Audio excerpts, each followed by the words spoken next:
Episode के start में हमें दिखाया जाता है डैकिम और नोना को। डैकिम उसी सेम जगह पे उठता है जहाँ पे ब्लैक हेयर्ड गर्ल उठी थी। वो उठता है और बोलता है कि मैं कौन हूँ। नोना बोलती है कि आज से तुम एक आर्बिटर हो और आर्बिटर का काम है लोगों की सोल को जज करना।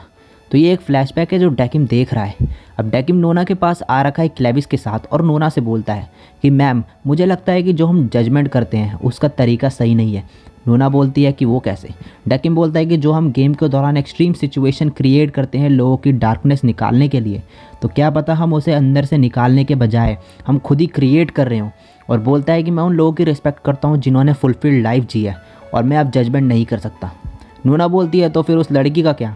और तभी हमें ब्लैक हेयर्ड गर्ल दिखाई जाती है जो अपना हाथ देखती है और उसका हाथ एक पपेट में कन्वर्ट होने लगा है। नोना डैकिम को बोलती है कि उसका टाइम ख़त्म होने वाला है और तुम्हें उसका जजमेंट करना ही पड़ेगा। और बोलती है कि क्या तुम्हें कोई मदद चाहिए, तो डैकिम मना कर देता है। नोना बोलती है कि अब तुम वापस चले जाओ और तुम्हारे लिए मैं एक स्पेशल गेस्ट भेजने वाली हूँ। तो अब डैकिम वापस बार में आ जाता है और ब्लैक हेयर्ड गर्ल से बोलता है कि एक गेस्ट आने वाला है। और तभी उसका हाथ देखता है वो और बोलता है कि तो तुम्हें पता चल गया कि तुम एक ह्यूमन हो। और बोलता है कि ह्यूमन सोल को जज करने का एक टाइम पीरियड होता है और उसके बाद वो पपेट में कन्वर्ट होने लगता है और तुम्हारा टाइम ख़त्म होने वाला है। तो अब तुम्हारा टाइम आ गया है कि मैं तुम्हें जज करूं। अब नेक्स्ट सीन में डैकिम और ब्लैक हेयर्ड गर्ल जो है बार में होते हैं। ब्लैक हेयर्ड गर्ल बोलती है कि तुम मुझे कैसे जज करोगे। तो डैकिम बोलता है मुझे नहीं पता, मगर मैंने अपने नेक्स्ट गेस्ट की मेमोरीज़ लेने से मना कर दिया है। ब्लैक हेयर्ड गर्ल बोलती है तो मतलब कोई और भी आने वाला है। और तभी एक बूढ़ी औरत वहाँ आती है। डैकिम उसे गेम के बारे में बताता है और वो बूढ़ी औरत गेम खेलने के लिए तैयार हो जाती है। तभी रूलेट पैनल सामने आता है। वो बूढ़ी औरत बोलती है कि ये फ़ोटो मैंने कहीं देखी है लेकिन याद नहीं आ रहा कहाँ। फिर वो रूलेट बटन प्रेस कर देती है और उनका गेम सेलेक्ट हो जाता है। जो इनका गेम सेलेक्ट हुआ है वो है ओल्ड मेड का, जो एक कार्ड गेम है। तो डैकिम भी इनके साथ खेलने लगता है क्योंकि दो बंदे काफ़ी नहीं है इस गेम को खेलने के लिए। डैकिम बताता है कि जिसके पास एंड में जोकर होगा वो बंदा ये गेम हार जाएगा। इस गेम में जो कार्ड्स हैं वो थोड़े अलग है। इनमें जो खेलने वाले जो बंदे हैं उनकी लाइफ में जो भी इंपॉर्टेंट चीज़ें हैं उनकी इमेजेस बनी हैं। अब बूढ़ी औरत अपना इंट्रोडक्शन देते हुए अपना नाम साची को बताती है। डैकिम भी अपना इंट्रोडक्शन देता है। फिर ये ब्लैक हेयर्ड गर्ल की तरफ देखते हैं दोनों। तो ब्लैक हेयर्ड गर्ल बोलती है मुझे अपना नाम नहीं पता। अब गेम स्टार्ट हो जाता है। साची को बहुत खुश होती है ये गेम खेलते हुए।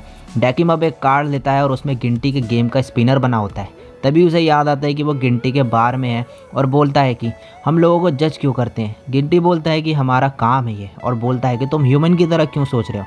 अब हमें वापस गेम दिखाया जाता है। ब्लैक हेयर्ड गर्ल कार्ड निकालती है और उसमें एक आइस स्केट बनी होती है इमेज में।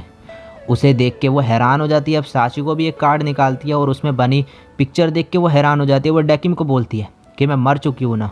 तो डैकिम बोलता है कि हाँ, मगर तुम्हें कैसे पता। तो वो बोलती है कि इस कार्ड पे जो ड्राइंग बनी है ये रियल में एग्जिस्ट ही नहीं करती। ये कैरेक्टर मेरी नेक्स्ट बुक में आने वाला था मगर मैंने इसे कभी ड्रॉ ही नहीं करा, ये सिर्फ मेरे माइंड में था। डैकिम बोलता है कि क्या तुम जानना चाहती हो कि तुम कैसे मरी। तो वो मना कर देती है और बोलती है कि मुझे खुशी है कि मैं अपने इलस्ट्रेशन को फिर से देख पाई और एक फुलफिल्ड लाइफ जी पाई। दूसरी तरफ नोना क्वीन के पास आ रखी है और ब्लैक हेयर्ड गर्ल की मेमोरीज़ लेती है। क्वीन उसे दे देती है और बोलती है कि वो बहुत ही जल्दी मर गई थी तो उसकी ज़्यादा मेमोरीज़ नहीं है। अब साची को गेम जीत चुकी है। डैकिम और black heard girl game continue करते हैं। ब्लैक हेयर्ड गर्ल कार्ड निकालती है और उसमें वही बुक वाली इमेज होती है और साची को उसे देख के कहती है कि ये तो शैवो बुक की एक कैरेक्टर की ड्राइंग है। डैकिम उसे बोलता है कि क्या तुम इस बुक के बारे में हमें कुछ बता सकते हो। तो वो उन्हें बताती है कि इसमें एक जिमी नाम का लड़का होता है और वो चैवो नाम की लड़की से प्यार करने लगता है मगर बोल नहीं पाता क्योंकि वो सुन नहीं सकती। और स्टार्स को देख के विश करता है कि चैवो एक दिन जान ले कि वो कैसा फील करता है। अब साची को बोलती है कि अपने इमोशन को दूसरों को बताने के कई तरीके होते हैं वर्ड्स के अलावा। और चैवो की ड्राइंग दिखाते हुए बोलती है वो चीज़ है स्माइल। और तभी ब्लैक हेयर्ड गर्ल को याद आता है कि जब वो छोटी थी उसकी मॉम उसे चैवो बुक पढ़ के सुनाती थी और उसका नाम बोलती है। और प्रेजेंट में ब्लैक हेयर्ड गर्ल बोलती है मुझे मेरा नाम याद आ गया, मेरा नाम चियुकी है। इसके बाद डैकिम कार्ड निकालता है और उसके सभी कार्ड्स ख़त्म हो जाते हैं और ब्लैक हेयर्ड गर्ल गेम हार जाती है। अब ये दोनों साचिको को एलिवेटर पे छोड़ने जाते हैं और साचिको बोलती है कि मैं ये कार्ड्स अपने साथ ले जा सकती हूँ ना। तो डैकिम बोलता है कि हाँ तुम ले जा सकती हो। एलिवेटर बंद होती है और साचिको हेवन में जाती है। अब नेक्स्ट सीन में क्लेविस ऑकुलस के पास आता है और ऑकुलस बात ही बात में अपने सर में जो बने फ्लावर्स हैं उनकी पावर्स का यूज़ करके क्लेविस की मेमोरीज देखता है। और कहता है कि एक आर्बिटर ह्यूमन इमोशन के साथ क्या बकवास चीज़ है। फिर ग्लैविस को बोलता है कि अब तुम जा सकते हो। अब इसके बाद डेकिम और चियुकी को दिखाया जाता है जहाँ पे डेकिम जजमेंट की इंपॉर्टेंस के बारे में बात करता है और अब वह ह्यूमन इमोशन को समझने लगा है। वो बोलता है कि जजमेंट के लिए ह्यूमन इमोशन ज़रूरी है और ये भी बोलता है कि आर्बिटर्स के जजमेंट में कमी है और डेकिम उसे बोलता है कि प्लीज़ मुझे सब कुछ बताओ। अब क्रेडिट्स ख़त्म होने के बाद गिंटी को दिखाया जाता है जो मुस्कुरा रहा है सामने हेरेडा को देख के। वो सोफे में बैठा हुआ है और इसी के साथ ये एपिसोड यहीं पे ख़त्म हो जाता है। सो गाइस, ये एपिसोड अगर आपको अच्छा लगा हो एक्सप्लेनेशन का तो वीडियो को लाइक कमेंट शेयर ज़रूर करना। चैनल पे पहली बार आए हो तो चैनल को सब्सक्राइब करके बेल आइकन को भी प्रेस कर देना है ऐसी ऑसम कंटेंट देखने के लिए। तो मैं मिलता हूँ नेक्स्ट वीडियो में, तब तक के लिए सायोनारा और बाय।